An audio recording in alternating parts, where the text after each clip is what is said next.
Oculus Rift. Oculus Rift is an affordable, desktop PC-powered VR headset. It's hard to believe the Oculus Rift is over a year old already. It was one of the biggest launches of last year, and yet, by most accounts, it was still early days. The year since has providing an opportunity for the headset to stretch its wings a bit. A number of high-profile games have launched on the hardware, and it's finally received motion controllers in the form of Oculus Touch. Imagine standing on the ledge of a 100-story building. Imagine looking down at the street below you. Imagine the tightening of your stomach and the sense of dread that you might, at any second, fall to your demise. Now imagine taking one step forward. You're falling and the world is whipping before you. You're petrified. But you also feel alive. The second right before you hit the ground is the worst. Your brain is actually prepared for the moment by dumping adrenaline into your system as a mild painkiller. This product is the fruit of a 4-year research project that launched on Kickstarter, made $2 million, then was purchased by one of the most powerful tech companies in the world, Facebook.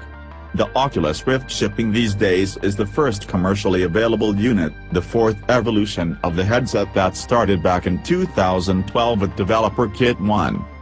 Like other virtual reality headsets, the Oculus Rift has the arduous task of completely immersing you in a video game by producing 2 images simultaneously. It does this by hooking into the back of your graphics card's HDMI port and using a camera to track your head movement. You can either sit or stand while wearing the headset, whichever you find more comfortable. But, unlike the HTC Vive, you won't be able to use the hardware inside the box to actually walk around at all, what we commonly refer to as room-scale VR. If it didn't have any competition, the Oculus Rift would be an easy recommendation. Virtual reality is a magical experience, and something that I think everyone who loves technology needs to try at some point. I see huge potential for Oculus down the road. Just imagine how cool it will be to see places like the Louvre or the pyramids at Giza in real time in first person.